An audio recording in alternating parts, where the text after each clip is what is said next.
Hello everyone, welcome back to my channel. In this tutorial, I'm going to talk about what one-way ANOVA is, when is the appropriate time to use one-way ANOVA, and what is the right research question that can be addressed using ANOVA statistical method, right? So, on my screen, you can see two variables. So we have produced descriptive stats for BP systole, so which is systolic blood pressure, and you can see this is a continuous variable with a mean of 130, almost 131, a minimum of 65 and maximum 300. And then another variable we have tabulated, which is age group, and you can see there are 6 age groups in this variable, right? So if you're looking for comparing like these multiple groups, like the mean difference of a continuous variable like BP systole across multiple groups like this, you really need ANOVA. So why you need ANOVA? Because in t-test, what you did is basically comparing means of continuous variable across two groups.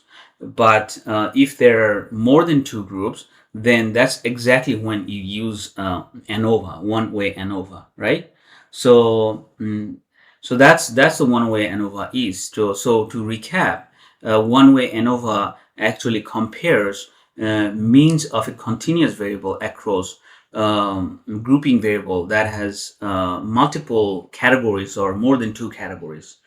I shouldn't say multiple, but to be specific, more than two categories. Okay. So then, why we call it one-way ANOVA? It's because we use just one independent variable, which is in this case age group, right? So that's why we call it one-way ANOVA. Okay. But there is two-way ANOVA as well, where we use more than two independent variables. So that's a discussion for another day. But one-way ANOVA is mostly when we use this, because we can do two-way ANOVA in regression analysis, etc. So the most important thing is one-way ANOVA.